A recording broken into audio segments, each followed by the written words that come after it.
Senang sekali bisa bertemu dengan kita semua yang ada di tempat ini dan dengan cepat saya akan menyampaikan firman Tuhan yang saya kasih judul adalah Get Closer atau menjadi bergerak lebih dekat lagi.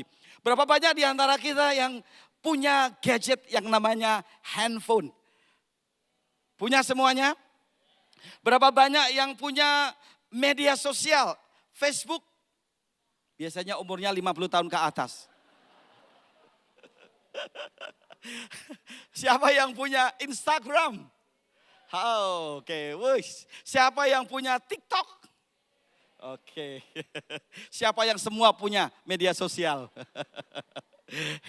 Hampir semua kayaknya hari-hari ini kita punya satu atau dua media sosial dalam hidup kita karena kita ingin terkoneksi dengan orang-orang yang mungkin secara jarak, secara geografis udah gak deket lagi dan kita ingin ngebangun hubungan dengan mereka. It's good, dan saya menemukan bahwa generasi saat ini adalah generasi yang paling terkoneksi. Ya, paling terkoneksi. Karena begitu banyak hal yang mengkoneksikan kita dengan yang lain. Dengan banyak hal.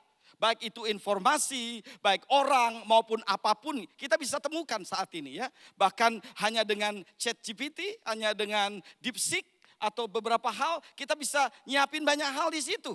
Dan sekarang bukan lagi AI, Artificial Intelligence. Sekarang disebut sebagai super intelligence. Ya, luar biasa.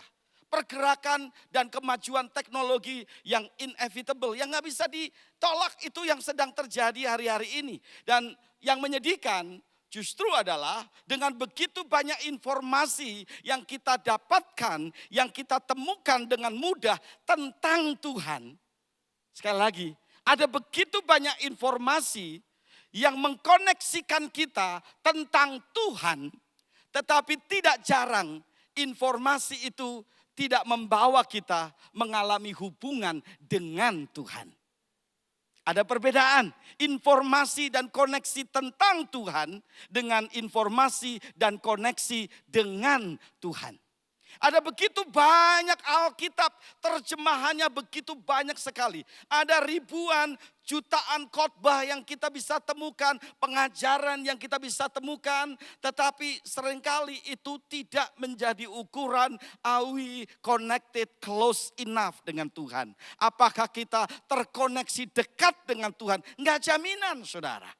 Karena seringkali hubungan kita dengan Tuhan terkadang sifatnya seperti signal wifi. Yang terkadang karena ada banyak halangan, kalau kita ada dalam ruangan yang ada banyak sekat, ada banyak tembok, maka signal yang ada di luar terkadang sulit menembus. Sehingga kita gak bisa terkoneksi.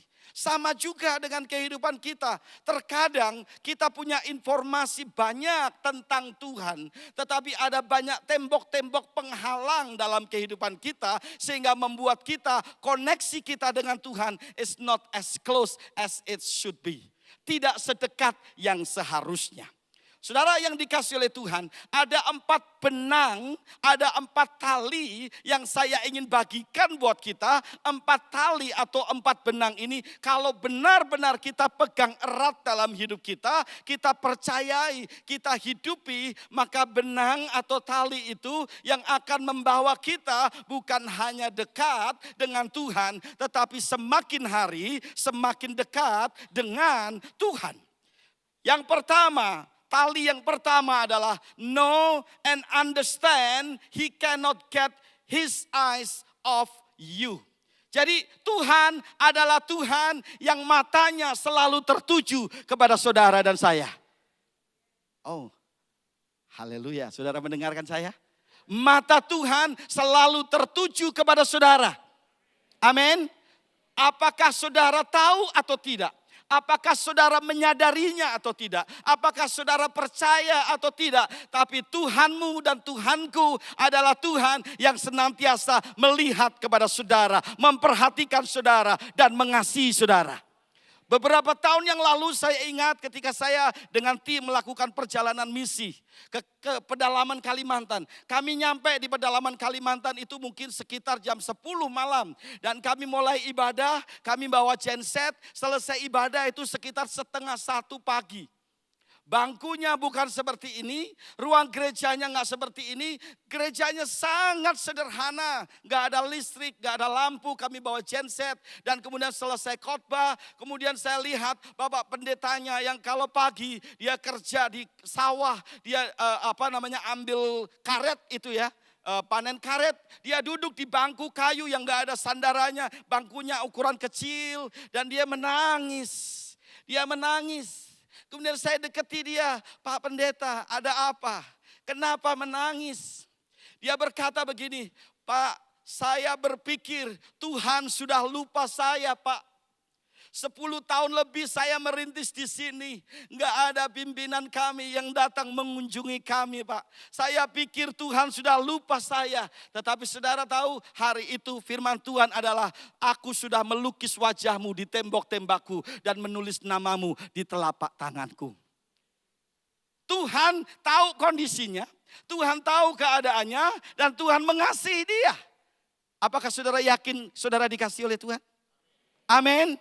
Ini yang pertama, kebenaran yang pertama ini yang kita harus tahu. Kalau kita mau mendekat kepada Dia, sejak awal hati Allah selalu ingin dekat kepada umatnya, yaitu you and me. Dalam Yakobus 4 ayat 8 dikatakan, mendekatlah kepada Allah dan Ia akan mendekat kepadamu. Tahirkanlah tanganmu, hai orang-orang yang berdosa, dan sucikanlah hatimu, hai orang yang mendua hati. Yang pertama, mata Tuhan gak pernah lepas dari pandangannya kepada saudara. Hanya seringkali kadangkala karena kita hidup di dunia natural, orang-orang mendengar, you are not loved, kamu gak dikasihi. Apalagi kalau kita tumbuh di keluarga yang bahasa kasihnya itu kagak ada. Yang bahasa kasihnya adalah kata-kata kasar, yang bahasa kasihnya adalah gak ada yang baik. Anak puhau kamu. Ya. Maka itu kita akan tumbuh dengan perasaan gak dikasihi. Sehingga kita sulit untuk mempercayai bahwa ada pribadi yang mengasihi kita apapun yang terjadi dalam hidup kita. Kalau kita gak merasa dikasih, sulit kita untuk mendekat sama Tuhan. Tetapi hari ini saya mau sampaikan, seperti C.S. Lewis ketika ditanyain, Pastor C.S. Lewis, boleh gak kamu sederhanakan teologi kamu yang begitu luar biasa? Dan dia berkata, ini satu yang aku tahu, karena Alkitab telah katakan, Tuhan mengasihi aku. Saudara, Tuhan mengasihi saudara dan saya. Tuhan mengasihi saudara dan saya. Lihat kiri kananmu dan lihat matanya dan katakan, Tuhan sayang banget loh sama kamu. Tuhan sayang banget loh sama kamu. Amin. Amin. Ini kebenaran yang pertama. Cuma masalahnya adalah karena dosa membuat kita merasa gak layak. Ketika Adam dan Hawa jatuh dalam dosa, hubungan mereka dengan Tuhan yang tadinya begitu dekat dan intim, mereka bisa mendengar Tuhan ngomong, mereka bisa mendengar langkah kaki Tuhan. Ada gak yang bisa mendengar langkah kaki saya? Ada yang bisa mendengar langkah kaki saya? Melihat boleh, tapi mendengar langkah kaki saya ada? Enggak kan? Tapi Alkitab berkata Adam dan Hawa mendengar langkah kakinya Tuhan.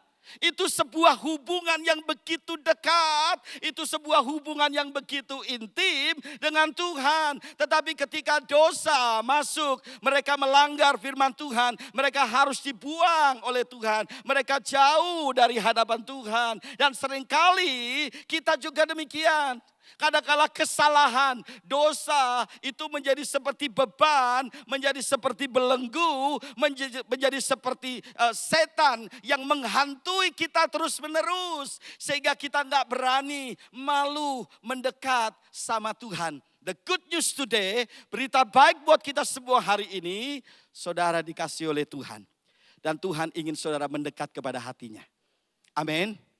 Haleluya. Saudara yang dikasih oleh Tuhan. Bagian yang kedua yang saya ingin bagikan.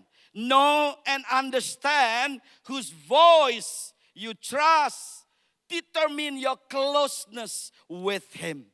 Jadi kedekatan kita dengan Tuhan itu sangat ditentukan oleh suara siapa yang saudara dan saya dengar. Di dunia ini ada begitu banyak sekali suara. Apalagi anak-anak muda, kalau kita main di media sosial, aduh sedih banget. Saya upload video yang like cuma satu, saya sendiri lagi yang like.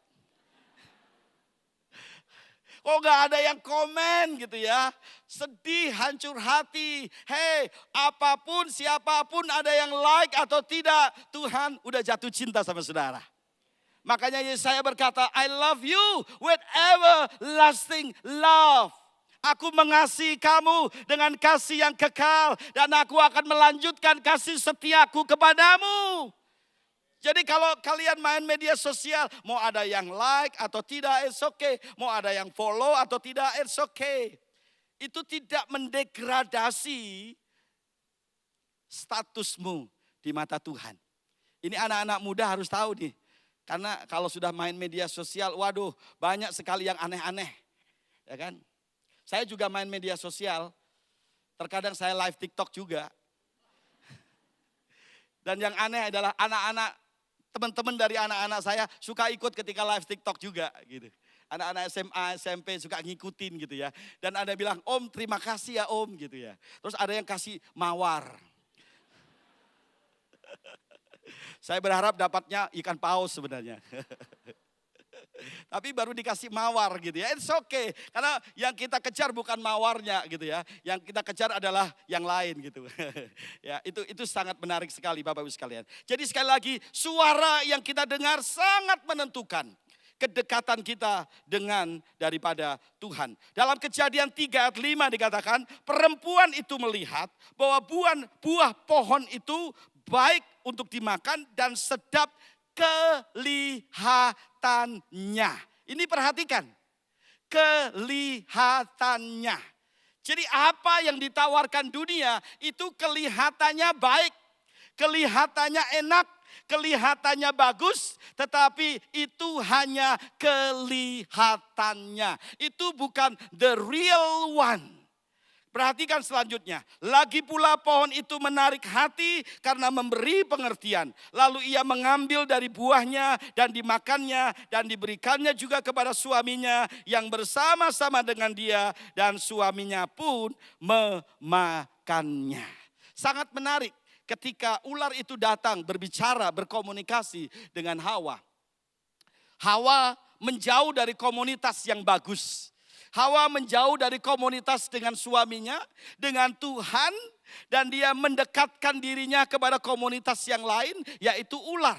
Dan ular ini sangat crafty, sangat cunning, sangat subtle. Dia kalau menyampaikan kebohongan itu lembut dan gak terasa. Dan digiring dia masuk jebakan Batman. Dan akhirnya si Hawa kena jebakan Batman. Dia gak puas dengan siapa dirinya. Berapa banyak di antara kita kalau kita boleh memilih minta sama Tuhan, tentu kita nggak kepengen jadi seperti yang sekarang mungkin. Ya, saya suka bercanda. Salah satu doa istri saya yang nggak akan pernah didengar, dijawab oleh Tuhan adalah, Tuhan tolong buat suami saya lebih tinggi lagi. Ya, this is me. Ya kan? Tuhan ciptakan kita seperti ini. I'm beautifully and wonderfully made. Saudara diciptakan ajaib, dahsyat kejadianmu. Enggak semua mengaminkan. Saudara tahu enggak, sebelum saudara melakukan apa-apa, sebelum saudara mencapai apa-apa, sebelum saya mendapatkan mahkota, mendapatkan trofi, saudara semua adalah seorang pemenang di mata Tuhan. Enggak yakin kayaknya. Dengerin, sebelum saudara melakukan apapun, mencapai apapun, saudara adalah seorang pemenang. Kenapa? Di dalam rahim ibu kita, ada pertemuan sperma dengan sel telur, itu ada jutaan. Tetapi dari jutaan yang keluar adalah saudara.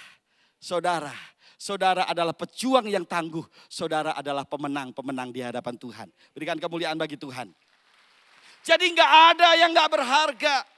Semua luar biasa. Karena Tuhan saudara dan Tuhan saya luar biasa. Tetapi sangat penting untuk kita mendengar yang benar-benar apa yang Tuhan katakan. Dengerin saya, apapun yang Tuhan katakan, mau kita suka atau tidak, mau kita percaya atau tidak, apapun yang Tuhan katakan adalah kebenaran. Tapi apapun yang iblis katakan, mau kelihatannya menyenangkan atau tidak, semuanya adalah kebohongan. Semua adalah kebohongan. Itu sebabnya hati-hati suara siapa yang kita dengar.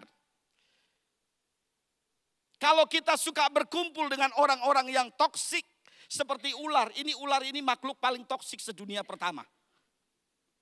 Kenapa? Dia mulai ngeracuni pikirannya Hawa. Tahu enggak? Tuhan itu bohong loh. Kenapa? Karena kalau kamu makan buah itu, kamu enggak akan mati loh. Ini kan toksik. Dia bicara tentang Tuhan sementara Tuhan lagi nggak ada di situ. Walaupun Tuhan maha hadir ya, dia ngosipin Tuhan. Ini iblis ini luar biasa. Dia ngosipin Tuhan loh saudara. Ya. Dan akhirnya Hawa kemakan. Udah gitu ular bilang lagi, tahu nggak? Kamu nggak akan mati. Bahkan kamu akan menjadi seperti kita. Yang tahu membedakan yang baik dan jahat. Padahal Tuhan menciptakan Hawa dan Adam segambar dengan Tuhan. Itu yang paling tinggi. Tuhan itu mesin kopiannya yang tertinggi. Tapi ditawari yang lain, Hawa tergoda dan Hawa mau. Kenapa? Karena dia membuka telinga untuk hal-hal yang gak benar. Hati-hati dengan siapa kita bicara, hati-hati suara siapa yang kita dengar. Kalau suara yang kita dengar adalah suara yang membuat kita mempertanyakan apa yang Tuhan katakan, stop listening it. Kalau yang kita dengar adalah suara yang membuat kita sepertinya lebih rendah dari apa yang Tuhan telah tetapkan, stop listening it. Kenapa? Karena kejadian saudara dahsyat dan ajaib. Suara yang kita dengar sangat menentukan apakah kita akan semakin mendekat kepada Tuhan atau justru semakin menjauh daripada Tuhan. Saudara yang dikasihi oleh Tuhan, mendengarkan suara Tuhan itu menyenangkan sekali saudara. Menyenangkan sekali, luar biasa dan sangat refreshing. Tadi pagi saya sampaikan ketika hari Sabtu yang lalu kami diundang untuk menyampaikan firman dalam pertemuan penerimaan mahasiswa baru di satu kampus di Bandung. Dan dalam perjalanan itu sambil perjalanan saya hanya ngobrol sama Tuhan. Tuhan, Engkau harus ngomong sesuatu kepada saya. Untuk satu orang aja gak apa-apa Tuhan. Untuk satu orang aja gak apa-apa. Dan akhirnya selesai firman, altar call, kemudian saya diam sejenak, saya tanya sama Tuhan, Tuhan mau ngomong apa kepada saya, untuk siapa? Di depan saya ada seorang anak perempuan yang mahasiswa baru, kemudian Tuhan bicara sama saya dan berkata, ini anak punya masalah self confidence, ini anak punya masalah dengan rasa percaya diri. Dan saya panggil dia maju ke depan dan saya tanya, benar gak kamu punya masalah dengan rasa percaya diri? Dan akhirnya dia menangis, Kemudian saya mundur lagi, saya tanya lagi sama Tuhan, Tuhan ada lagi gak yang Tuhan mau sampaikan tentang anak ini? Dan Tuhan bicara sama saya, anak ini mengalami pelecehan dalam hidupnya. Karena dia anak perempuan, saya panggil istri saya. Coba kamu ngomong sama dia. Benar gak dia mengalami pelecehan dalam hidupnya? Dan dia menangis. Istri saya peluk dia dan sebagainya. Bayangin saudara, kalau setiap kita yang ada di sini belajar mendengar suara Tuhan, memperkatakan suara Tuhan, it will be very, very impactful. Itu akan berdampak luar biasa. Amin. Berdampak luar biasa. Jadi sangat penting untuk kita hati-hati dengan siapa kita bicara. Dengan suara yang mana yang kita mau dengar. Bagian yang ketiga yang akan menentukan sedekat apa kita dengan Tuhan adalah know and understand. We can't get closer unless we are ready to align with Him. Tadi pagi saya kasih ilustrasi. Karena firman Tuhan di dalam Yesaya dan juga di dalam Mazmur pasal 24, terutama dalam Yesaya 55 ayat 8 sampai 9 dikatakan, sebab rancanganku bukanlah rancanganmu. Ini jelas Allah katakan. Allah tidak ngomong rancanganku bisa jadi rancanganmu loh. Enggak. Tuhan dengan jelas berkata, rancanganku bukanlah, apa saudara?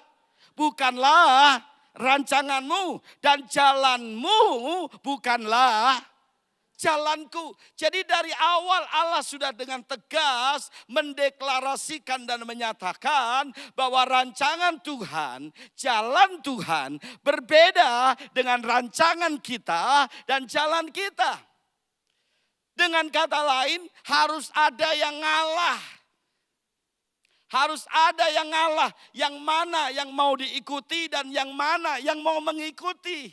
Dan karena dia adalah Tuhan, dia adalah pemimpin tertinggi dalam hidup saudara dan saya, maka tidak ada pilihan lain, tidak ada kompromi kecuali satu, kita yang mengikuti rancangannya Tuhan.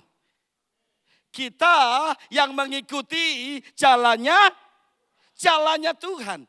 Bayangin, Tuhan ada di sini, kemudian kita ada di sini. Kalau kita mau mendekat sama Tuhan, kita yang mengikuti jalan-jalannya, kita yang mengikuti arahannya, kita yang mengikuti rencananya. Disitulah baru kita akan get closer. Sayangnya, kita seringkali seperti Yunus. Udah dengar firman Tuhan, udah dengar suara Tuhan, jelas sekali. Tetapi dengan jelas juga seringkali kita justru berjalan berbeda arah dengan apa yang menjadi maunya Tuhan. Ingat, ketika Tuhan bicara sesuatu kepada saudara dan saya, baik melalui firman, baik melalui orang-orang yang Tuhan kirimkan, itu adalah cara Tuhan untuk menjaga kita, cara Allah untuk melindungi kita, cara Allah untuk membawa kita melihat, mengalami kebaikan demi kebaikan dalam hidup saudara dan saya. Tetapi kalau kita keras kepala, kita keraskan hati dan menolak suaranya yang menuntun, yang mengarahkan, there will be consequences. Akan ada konsekuensi demi konsekuensi yang kita harus tanggung. And it's not good. Itu enggak baik. And it's not nice. Itu enggak enak. Saudara yang dikasih oleh Tuhan. Tapi kalau Tuhan sudah ngomong dan kita mendengar, Tuhan will do something luar biasa. 2 minggu lalu kami ada di Bogor, di satu gereja di Bogor. Kami bawa tim. Dan di situ kami tim juga pada waktu menyampaikan firman kami semua berdoa. Tuhan, sampaikan sesuatu buat sidang jemaat di sini yang spesifik Tuhan. Kemudian istri saya dapat satu pesan dari Tuhan. Ada seorang wanita yang ada benjolan di leher belakangnya. Kemudian ada orang yang telinganya sakit. Ada orang yang maaf kata sampai rambutnya itu apa namanya? Ketombe parah. Total kurang lebih ada sekitar 10 orang yang kami sampaikan tentang pesan Tuhan. Kami sampaikan kalau ada Bapak Ibu Saudara yang memang mengalami ini silakan maju. Dan satu persatu maju ke depan. Dan kemudian ketika pas saya mendoakan seorang brother juga yang ternyata telinganya kiri kanan gak nyaman. Dia berkata, "Pastor tolong doain saya." "Kenapa bro?" "Telinga saya pastor kiri kanan sangat tidak nyaman. Kayak ada suara bergemuruh gitu." "Oke, mari kita berdoa singkat aja dalam nama Tuhan Yesus. Telinga yang sakit disembuhkan. Amin." Kita tanya, "Apa yang kamu rasakan?" "Oh, kayak tadi ada angin masuk ke dalam telinga." Yang sebelah kiri. Sebelah kanan bagaimana? Sebelah kanan enggak terjadi apa-apa. Sebelah kiri berkurang 25%. Yuk kita berdoa lagi. Kita berdoa lagi dalam nama Yesus disembuhkan. Apa yang terjadi? "Pastor, tadi seperti ada tangan yang mengorek-ngorek telinga saya, Pastor." Saya tanya, "Tangan saya enggak pegang kamu ya?" "Ada telinga saya dikorek-korek pastor. Sekarang rasanya gimana?" "Udah 80%. Dan yang saya katakan, kita mau 100% ya.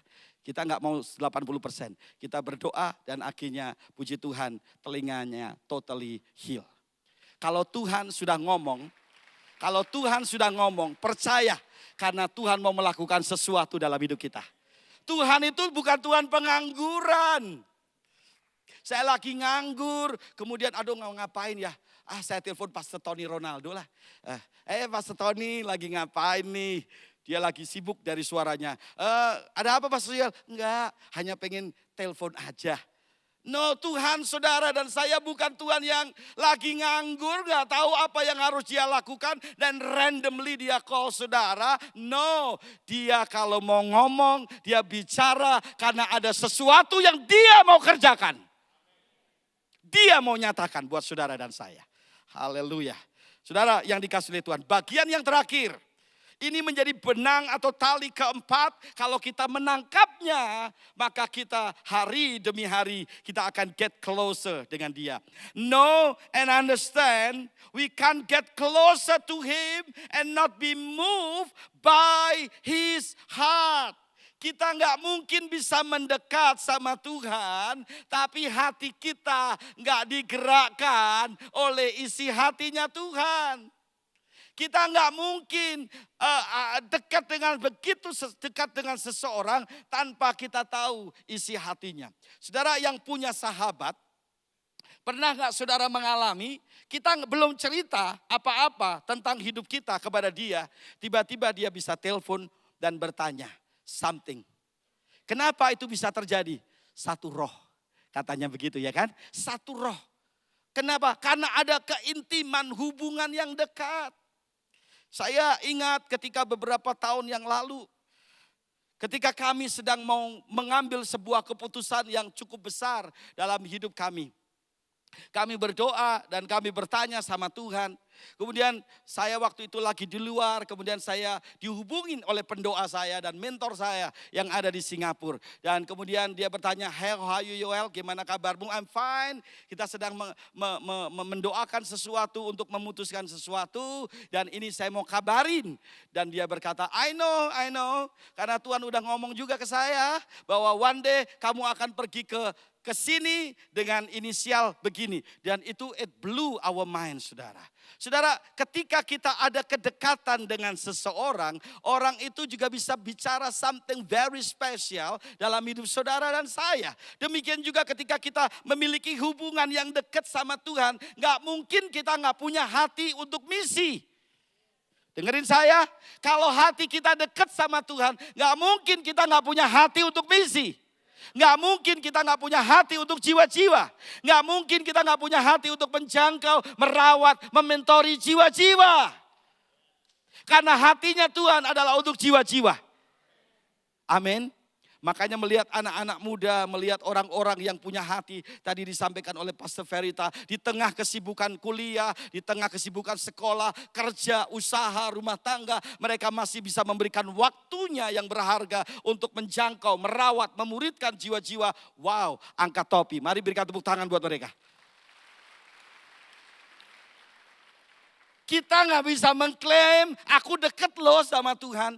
Tapi sama jiwa-jiwa kita gak ada hati. Karena hatinya Tuhan adalah untuk jiwa-jiwa. Ayat yang terakhir, Bapak Ibu dan Saudara yang dikasihi oleh Tuhan. Di dalam Lukas pasal 19 ayat 10. Mari kita baca ayat ini sama-sama. 2 dan 3. Sebab anak manusia datang untuk mencari dan menyelamatkan yang terhilang. Anak manusia, Yesus datang dengan jelas tujuannya adalah untuk mencari. Untuk menyelamatkan yang terhilang. Seorang hamba Tuhan pernah ngomong kayak gini, saudara. Kalau gereja tidak mencari, tidak peduli dengan jiwa-jiwa yang terhilang, maka gereja itu menjadi gereja yang terhilang. Sekali lagi, kalau gereja nggak peduli mencari jiwa-jiwa yang terhilang, maka gereja itu menjadi gereja yang terhilang. Dan gereja bukan gedung. Gereja adalah saudara, dan saya. Jangan-jangan yang terhilang bukan hanya orang yang di luar. Jangan-jangan yang terhilang juga ada di sini. Karena kita gak peduli dengan jiwa-jiwa yang terhilang. Gereja ada untuk misi. Gereja ada untuk menjangkau jiwa-jiwa. Saya berdoa agar 4 tali ini saudara tangkap. Yang pertama, ketahuilah bahwa Tuhan gak pernah bisa lepasin matanya daripada saudara. Yang kedua, suara siapa yang kau dengar hari-hari ini? Dan yang ketiga, apakah saudara mau ngikuti arahan Tuhan? Mau align dengan dia? Menyelaraskan hidup kita dengan dia atau tidak? Dan yang keempat, kedekatan kita juga akan sangat menentukan sikap hati kita terhadap jiwa-jiwa yang terhilang. Saya berdoa agar anak-anak muda yang ada di tempat ini, saya sangat terberkati melihat anak-anak muda, sangat luar biasa kalau melihat anak-anak muda itu di masa muda mereka memberikan hidupnya bagi Tuhan luar biasa. Nah bagi kita Pak Yuel yang udah gak muda secara usia, kan kita masih bisa merasa muda. Gak masalah kan merasa muda, atau yang berjiwa muda paling tidak, amin. Tuhan itu mau pakai siapapun loh Bapak Ibu sekalian. Gak hanya orang muda, semua Tuhan mau pakai. Pertanyaannya mau atau tidak? Ada lagu lama mengatakan, ada banyak kerja buat Tuhan Yesus. Ada banyak kerja kalau... Wah gak nyambung nih. Ada banyak kerja kalau mau. Ya, ada banyak kerja kalau mau, amin. Seorang hamba Tuhan pernah ngomong, yang tua menjadi teladan, yang muda mendengar nasihat. Bayangin kalau semua jemaat yang di sini, yang usianya udah lanjut memberi dan menjadi teladan. Yang muda akan terpacu untuk mengejar, membangun legasi dan melanjutkan apa yang orang-orang yang sudah di depan sudah bangun dalam kehidupan kita. Tuhan Yesus memberkati kita semua.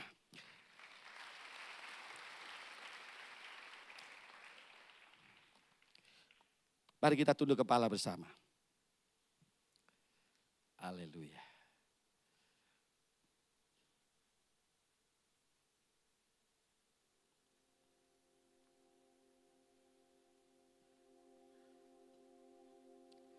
Tuhan sangat mengasihi saudara dan saya. Enggak ada kesalahan atau kegagalan apapun yang bisa menghentikan dia mengasihi saudara dan saya. Mengetahui tali kebenaran ini sangatlah penting. Karena tali kebenaran ini yang akan membawa saudara mendekat sama Tuhan. Karena kita tahu, aku pernah gagal, aku telah gagal, tapi Tuhan tetap dan akan menyambut aku. Tali yang kedua adalah suara siapa yang saudara dan saya dengar. Di tengah dunia yang begitu hiruk pikuk, di tengah dunia yang begitu rame, riuh dengan suara-suara yang kelihatannya baik, yang kelihatannya menyenangkan. Kita perlu memiliki kepekaan untuk bisa bukan membedakan mana yang benar dan salah, tapi yang benar dengan yang mirip dengan kebenaran. Tali yang ketiga yang Tuhan lemparkan adalah, apakah kita mau menyelaraskan langkah kita dengan langkah kakinya Tuhan. Dan pada akhirnya ketika kita mendekat dengan Dia, kita bukan hanya mendengar suaranya, tapi kita bisa mendengar nafasnya, detak jantungnya Tuhan untuk jiwa-jiwa yang terhilang.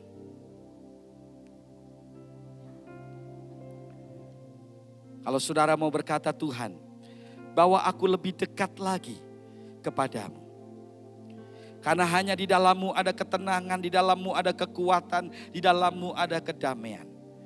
Kalau engkau mau berkata bahwa aku lebih dekat lagi, mari angkat tanganmu dimanapun kau berada. Mari angkat tanganmu dimanapun engkau berada, baik yang di atas, yang di belakang, yang di depan. Mari angkat tanganmu, haleluya. Haleluya, haleluya. Mari datang kepada Dia secara pribadi. Haleluya, haleluya. Haleluya.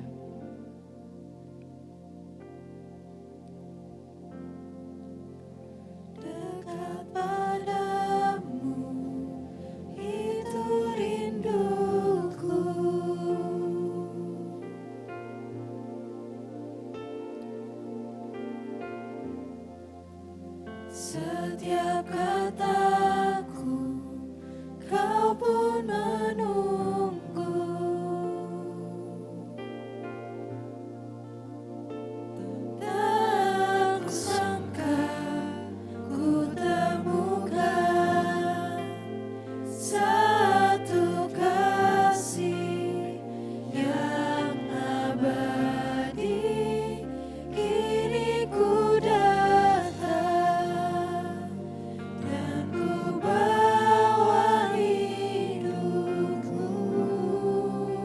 Mari sama-sama kita nyanyikan dekat padamu.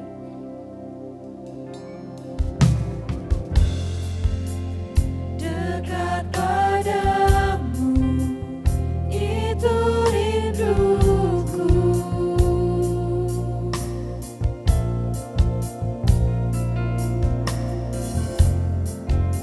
Setiap kataku kau pun menunggu.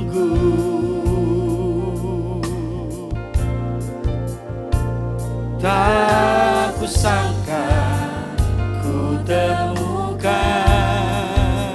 satu kasih yang abadi. Kini ku datang dan ku bawa hidupku,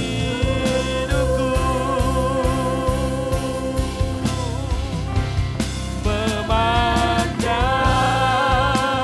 wajahmu, menyangkuti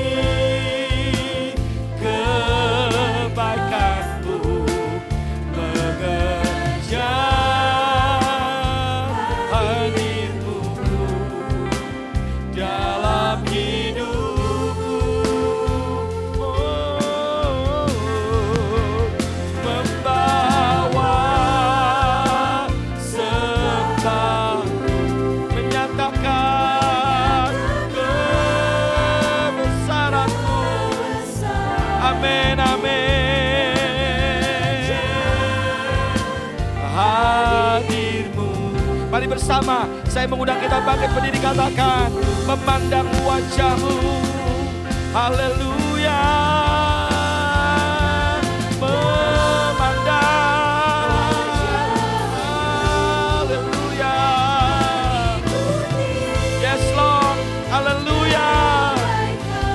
Amin, amin. Mengejar hadirmu dalam hidupku. Oh, membawa sertaku, menyatakan. Amin, haleluya. Haleluya, haleluya. Mari sekali lagi kita nyanyikan, memandang wajahmu, mengikuti kebaikanmu Tuhan. Memandang wajahmu, mengikuti kebaikanmu, mengejar hadirmu dalam hidupku. Haleluya. Membawa sertaku, menyatakan haleluya kebesaranmu. Amin. Mengejar hadirmu dalam hidup, mengejar hadirmu dalam hidupku, mengejar hadir, mengejar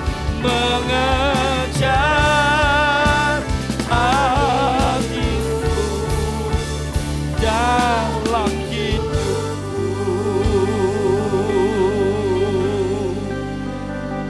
Haleluya, haleluya. Terima kasih Tuhan. Terima kasih Yesus. Terima kasih Yesus. Terima kasih Tuhan. Kami mau mengejar hadir-Mu. Kami mau mengejar kehadiran-Mu Tuhan.